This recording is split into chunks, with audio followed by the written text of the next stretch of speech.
Il nous a fait rire pendant des décennies, mais en coulisses, sa vie a souvent oscillé entre chaos et confession. Autrefois salué comme l'un des esprits comiques les plus brillants de France, le charme, l'esprit et le sens du timing acéré de Pierre Palmade dissimulait une vie personnelle, marquée par la dépendance, les chagrins d'amour et un profond regret. Des scènes à guichets fermés, aux gros titres scandaleux, il est resté à la fois adoré et jugé à parts égales.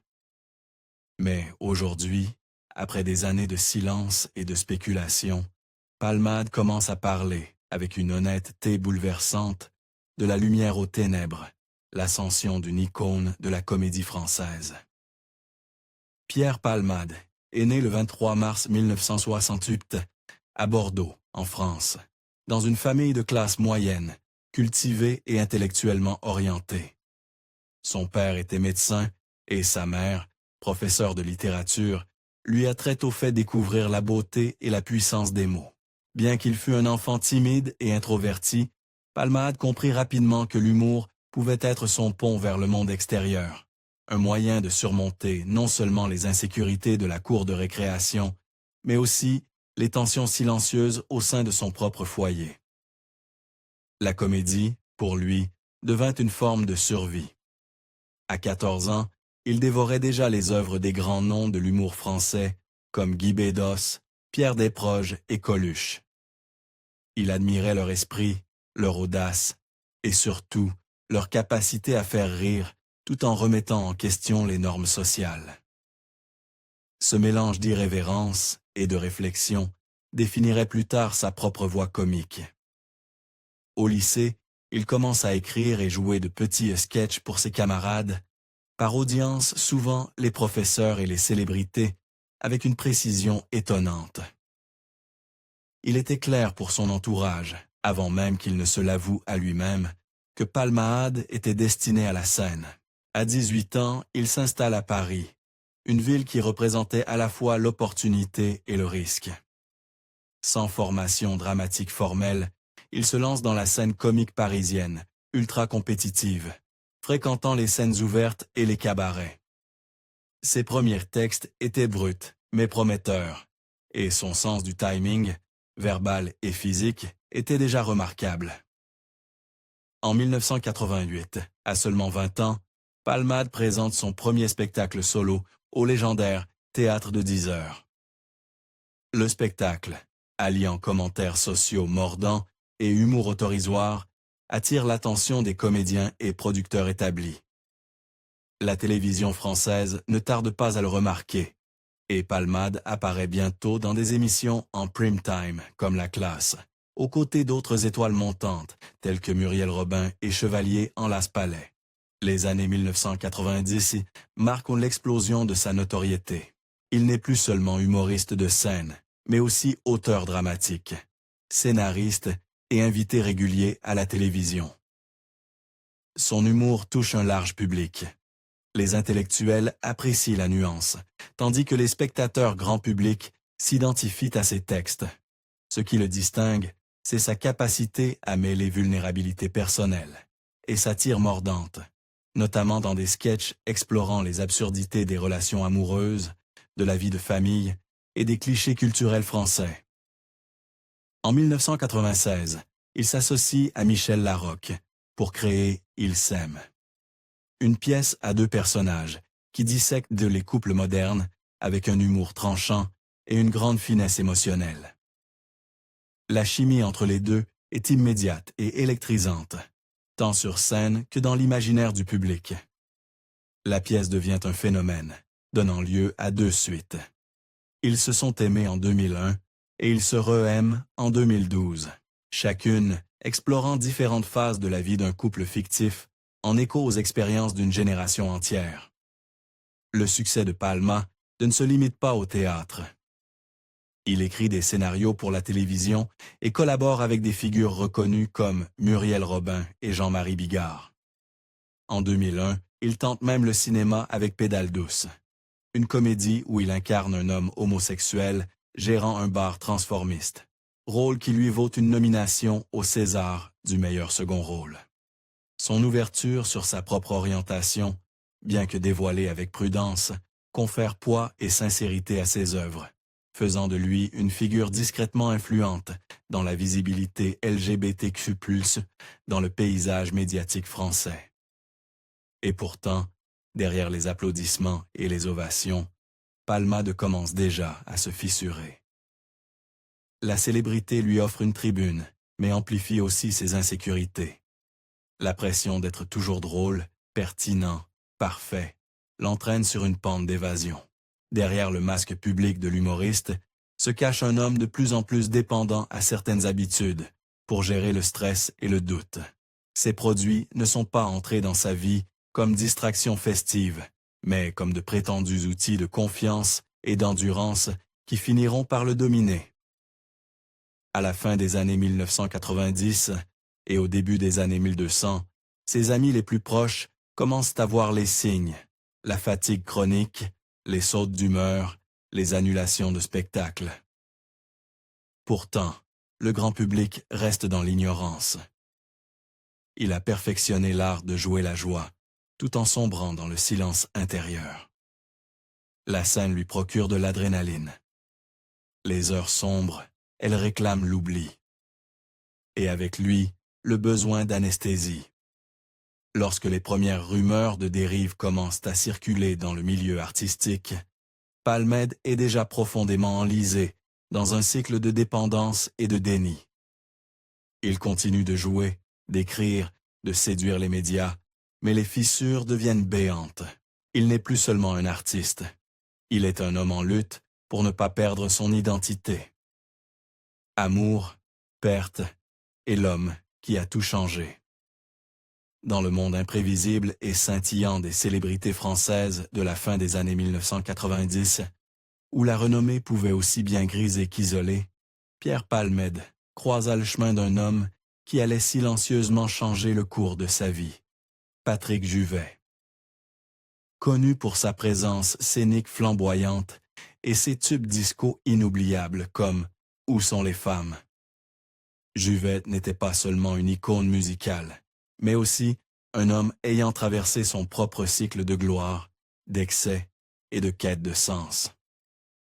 Leur rencontre fut presque immédiate.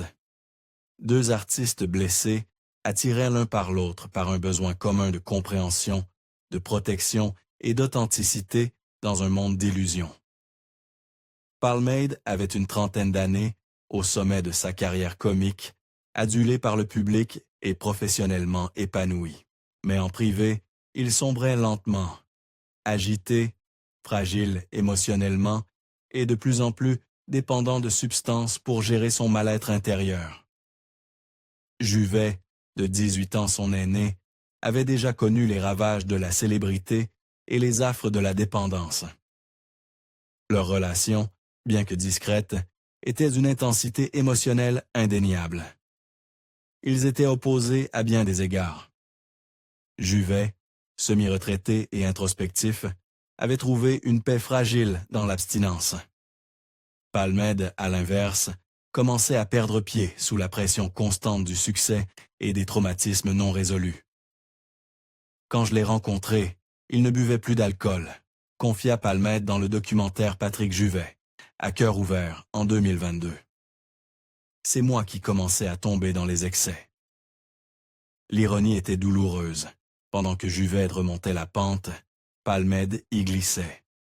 Leur histoire d'amour n'était pas faite pour durer, mais elle laissa une trace indélébile. Ils partagèrent des nuits intimes remplies de discussions, de musique et de sérénité fugace. Mais l'appel de la vie nocturne parisienne, ses échappatoires, ses excès, raccourcissait souvent ces instants précieux. Il me faisait la morale. Il avait peur pour moi, admit Palmade. Conscient de la vitesse à laquelle la célébrité pouvait devenir toxique, Juvet se retirait souvent avant que la situation ne dégénère. Il tenta d'être un protecteur sans étouffer la fragilité de leur lien. Leur relation romantique s'était tenue peu à peu sous le poids de leurs trajectoires divergentes.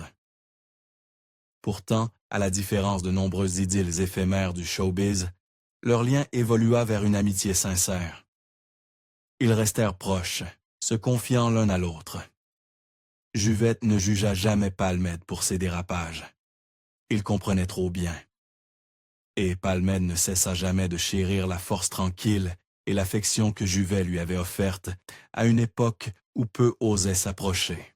Lorsque Juvette mourut subitement d'un arrêt cardiaque le 1er avril 2021 à 70 ans, la nouvelle bouleversa le monde artistique français. Mais pour Palmade, ce fut plus qu'un choc médiatique. C'était la perte d'un homme qui, autrefois, lui avait tendu la main au cœur de la tempête. Pendant 11 jours, il garda le silence. Puis, il écrivit une déclaration bouleversante. « Tu ne comptes pas vieillir, tu me le disais souvent. On a tellement ri. J'essaierai de te dire adieu dans tes chansons. Je t'aime, Patrick. » Ce message n'était pas qu'un hommage. C'était une confession discrète, d'un amour jamais complètement exprimé, d'une culpabilité mal cicatrisée, d'une gratitude longtemps retardée. Ce fut aussi un miroir tendu vers sa propre existence. La mort de Juve n'était pas qu'un drame. C'était un tournant, force en Palmade à affronter sa propre mortalité, ses blessures et les regrets accumulés. En privé, Palmade fut décrit comme inconsolable. Ses amis racontèrent qu'il parlait souvent de Juve dans les mois qui suivirent, hanté non seulement par les souvenirs, mais par ce qui aurait pu être. S'il avait été plus fort, plus serein, ou simplement plus en paix avec lui-même. Cette perte rouvrit des blessures qu'il croyait enfouies sous des couches de rires et de fuites. Mais elle ralluma aussi autre chose, une envie ancienne de se reconstruire. La présence de Juve dans la vie de Palmade fut brève, mais capitale, une lumière dans une décennie dominée par le tumulte. Pour un homme habitué à jouer des rôles, Juve fut l'un des rares à voir au-delà du masque.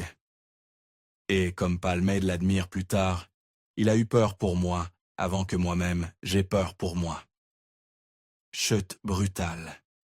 La nuit qui a tout changé. Pendant des décennies, Pierre Palmade avait mené une bataille silencieuse contre lui-même, oscillant entre célébrité, tourment intérieur et applaudissements publics qui masquaient une douleur plus profonde. Mais le soir du 10 février 2023, tout a éclaté au grand jour. Après plusieurs jours sans repos et sous l'influence de substances interdites, Palmade a pris le volant d'une voiture en Seine-et-Marne. Ce qui a suivi n'était pas seulement un accident dramatique, mais un moment de prise de conscience nationale. Vers 18h45, sur la D372, près de Villiers-en-Bière, son véhicule a franchi la ligne médiane et percuté de plein fouet une autre voiture. À bord se trouvaient 3 membres d'une même famille, un homme de 38 ans, son fils de 6 ans et sa belle-sœur de 27 ans, enceinte. Les conséquences furent tragiques. La femme a perdu son enfant. L'homme et l'enfant ont été gravement blessés, ce dernier placé dans un coma artificiel. L'accident a laissé des séquelles physiques et émotionnelles durables. Palmade a également été hospitalisé et a été testé positif à des stupéfiants. Les autorités ont rapidement ouvert une enquête pour blessures involontaires aggravées par l'usage de drogue. L'affaire a pris une ampleur nationale lorsque des témoignages sur les jours précédents, le drame ont révélé des comportements inquiétants et une consommation problématique, dressant le portrait d'un homme profondément en détresse. La réaction du public fut immédiate et sévère. L'humoriste, autrefois adulé, devenait l'objet d'une vive polémique. Les médias français ont questionné l'inaction face à ces problèmes connus. Des voix se sont élevées sur la responsabilité collective, pointant ceux qui avaient fermé les yeux. Au fil de la procédure judiciaire, de nouveaux éléments troublants ont émergé. Bien que non liés directement à l'accident, ils ont révélé un passé de comportement à risque et d'autodestruction. Ces révélations ont choqué ses admirateurs et souligné la gravité des faits. Le 27 février 2023, Palmade a été mis en examen et placé sous contrôle judiciaire strict avec assignation à résidence et bracelet électronique. Le juge a souligné la gravité exceptionnelle de l'affaire, en raison du préjudice irréversible subi par les victimes et de la lutte continue de l'artiste contre sa dépendance. Le procès, prévu pour début 2024, a attiré une grande attention. Les témoignages des familles ont été bouleversants. L'un des moments les plus forts fut celui où la jeune femme enceinte a raconté l'après-coup, le silence et la douloureuse prise de conscience de la perte. Palmade n'a pas nié sa responsabilité. Ses avocats ont mis en avant son engagement à suivre une prise en charge thérapeutique et exprimer ses profonds regrets. L'opinion publique est restée divisée. Certains y ont vu une sincérité tardive, d'autres un geste insuffisant. En mars 2024, il a été condamné à 2 ans de prison, dont une partie sous surveillance électronique, en raison de son état de santé et du caractère non intentionnel des faits. Il a commencé sa peine discrètement à la prison de Fleury-Mérogis avant d'être transféré sous surveillance électronique.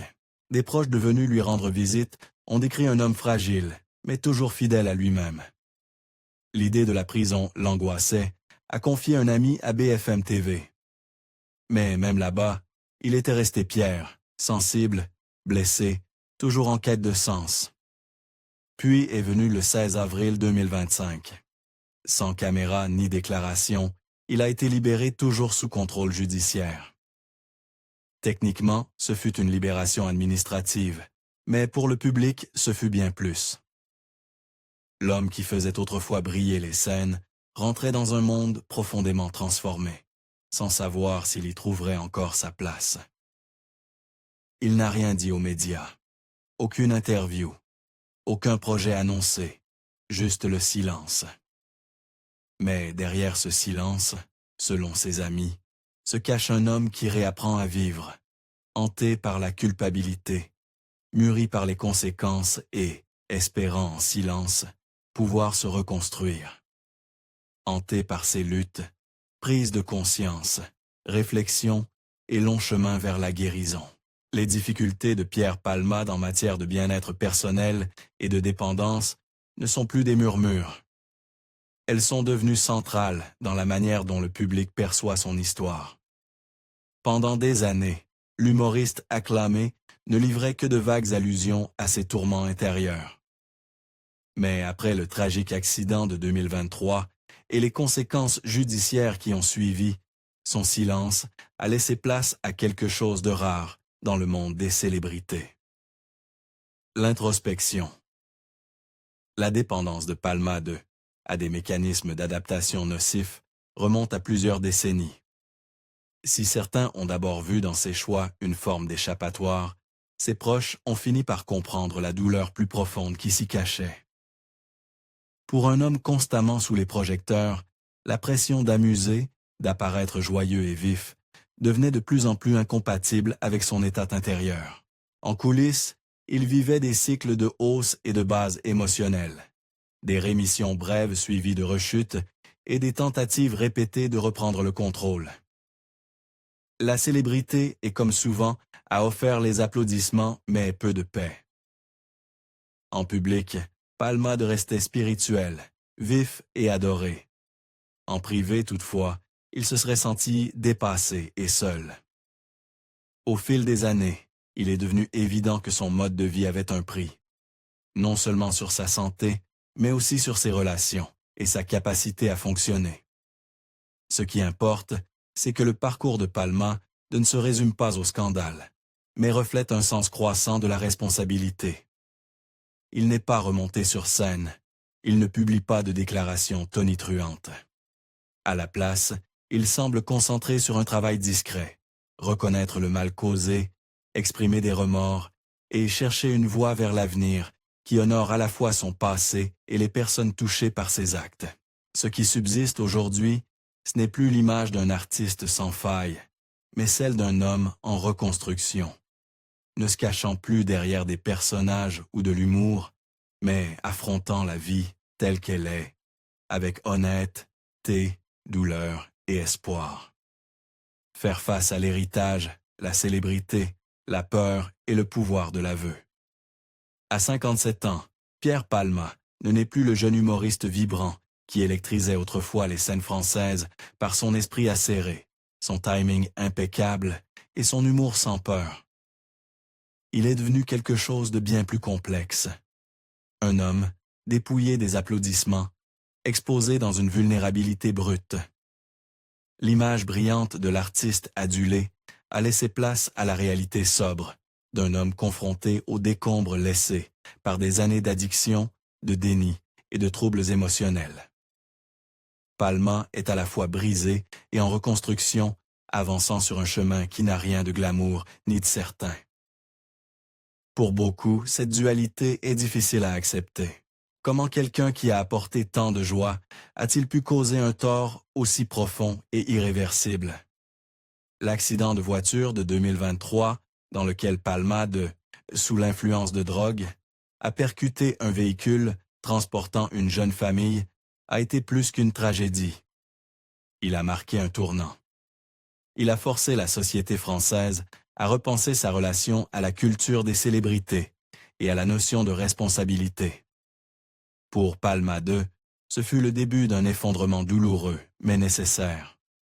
Son héritage, autrefois bien ancré dans le panthéon de l'humour français, est désormais inévitablement à double tranchant. Il reste l'une des figures les plus influentes du divertissement hexagonal. Son œuvre a brisé des tabous, notamment sur l'homosexualité, la masculinité et la vulnérabilité émotionnelle.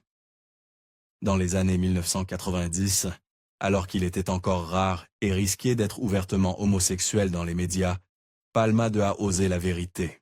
Il a contribué à faire évoluer les mentalités, offrant représentation et reconnaissance à une génération qui ne s'était jamais vue dans le paysage médiatique dominant. Ses sketchs et ses spectacles restent cités, référencés, vénérés. Mais aucun héritage n'échappe au passage du temps, ni à la vérité. Celui qui a repoussé les frontières de l'humour a aussi combattu des démons intérieurs qui ont fini par le submerger. La descente de Palma dans l'addiction n'a pas été soudaine. C'était une lente érosion, souvent dissimulée par la célébrité et mal interprétée comme de l'excentricité ou une mélancolie artistique. Dans l'ombre, les cycles d'excès, d'effondrement et de brèves rémissions se sont enchaînés, sans contrôle ni aveu. Aujourd'hui, Palma ne réclame pas de rédemption à travers les applaudissements. Il ne revient pas sur scène dans un élan de triomphe. Il endosse un rôle plus silencieux, plus grave, celui d'un homme qui prend la mesure d'une vie en ruine. À travers de rares déclarations publiques et les témoignages de ses proches, se dessine l'image d'un être qui ne cherche plus à divertir, mais à comprendre. Il a reconnu le masque, la double vie, la douleur derrière les rires. Il ne parle plus avec arrogance, mais avec le poids discret du remords. Ce qui rend son introspection différente, c'est sa sincérité. Il n'y a pas de campagne médiatique grandiloquente, pas d'excuses théâtrales. Il n'y a que le long et difficile travail de confrontation avec les dégâts infligés et subis. Et pour certains, cela ne suffira jamais. Les victimes de ces actes, en particulier celles impliquées dans l'accident, portent des séquelles à vie. Aucun aveu, aussi honnête soit-il, ne pourra effacer cela. Mais d'autres perçoivent dans sa vulnérabilité un rare moment de vérité de la part d'un homme longtemps caché derrière son personnage public.